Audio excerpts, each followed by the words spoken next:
तो जैसा कि हमने लास्ट एपिसोड में देखा था कि जो वो लड़की होती है वो उसके मास्टर को वर्थलेस बताती है।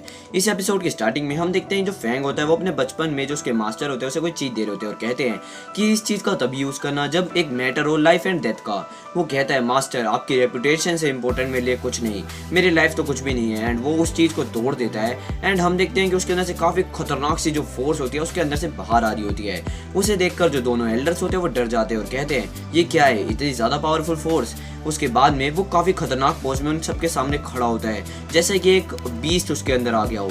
उसे देखकर वो कहते हैं कि इसको क्या हो गया है। तभी वो तलवार को उठा के उन पे हमला करने की कोशिश करता है और कहता है जिन जिन लोगों ने मेरे मास्टर को ह्यूमिलेट किया मैं उन सबको मार दूंगा। तभी वो कहती है ये कुछ ठीक नहीं एंड अपने ऊपर जो एक प्रोटेक्शन वाली चीज होती है या फिर कह लो डिफेंस करती है अपने आप के लिए, उसे यूज करती है।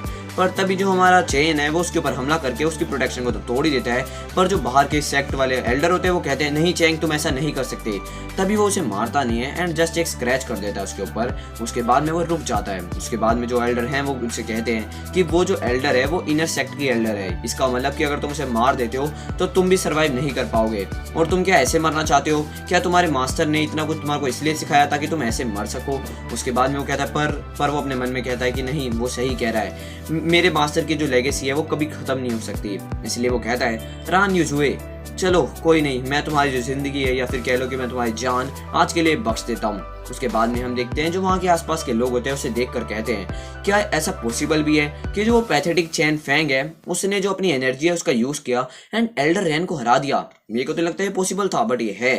और वो कहते हैं कि मैंने देखा भी है कि उसने जो अपनी फिंगर्स थी उसके बीच में कुछ क्रश किया था, शायद वो कोई सीक्रेट ऑब्जेक्ट का यूज कर रहा है। उसके बाद में वो कहता है कि वो जो उसकी पावर है इतनी ज्यादा उसकी पावर हाथ में कैसे लग गई एंड ऐसा ऑब्जेक्ट उसे कैसे मिला। यान जिंग फू जो था उसका मास्टर उसने शायद उसके लिए वो छोड़ दिया हो। उसके बाद में वो जो लड़की होती है वो कहती है चैन फांग तुमने मुझे हर्ट कैसे किया।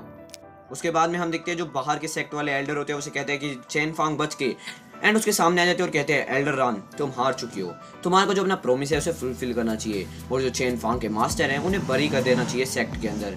उसके बाद में हम देखते हैं वो कहते हैं कि जो तुमने प्रोमिस है ये अपने डिस्पाइल्स भी तुम सबने देखा है कि तुम सबने विटनेस किया है कि इसने ऐसा प्रोमिस बनाया है। So as an elder of the inner sect तुम अपने जो वर्ड्स हैं उनके ऊपर बैक नहीं हो सकती। वो कहती है पर उसके बाद में हम देखते हैं जो वहाँ के लोग होते हैं वो कहते हैं हाँ ये सही कह रहा है, चैन फांग ने चाहे चीटिंग ही करी हो बट जो उसके एल्डर हैं उनको यहाँ पे सेक्ट में हमारे को बरी कर देना चाहिए।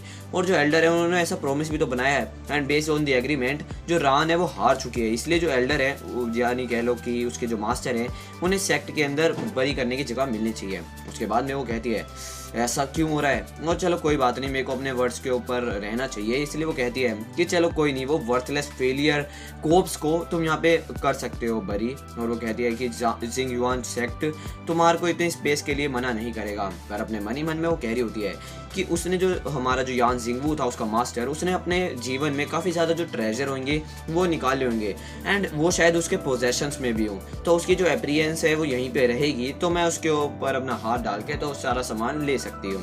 पर हमारा जो चेन फांग है वो कहता है रुको एक मिनट, और वो कहता है एल्डर रान तुम अपने वर्ड पे तो रह रही हो बट मुझे तुम्हारे वर्ड्स की कोई ज़रूरत नहीं है एंड जो वो जगह है तुम अपने लिए रख लो क्योंकि तुम भी कभी मर रहेगी। और वो कहती है ये वर्थलेस फेलियर मेरे को कैसे थ्रेटन कर सकता है। उसके बाद में वो कहता है मास्टर ये प्लेस आपके लिए सुटेबल नहीं है, मैं आपको एक डिसेंट प्लेस ढूंढ के दूंगा जहाँ पे आपको मैं बरी कर सकूँ। उसके बाद में जो वो लोग होते हैं वो कहते हैं क्या चेन फांग ने एक्चुअली रिफ्यूज कर दिया उसके ऑफर को कि उसके मास्टर को हम बरी कर सकते हैं सेक्ट में। और ये तो शायद एक थप्पड़ के तरीके था कि एल्डर रान को एक थप्पड़ मारा उसने ऐसे राउंड अबाउट में।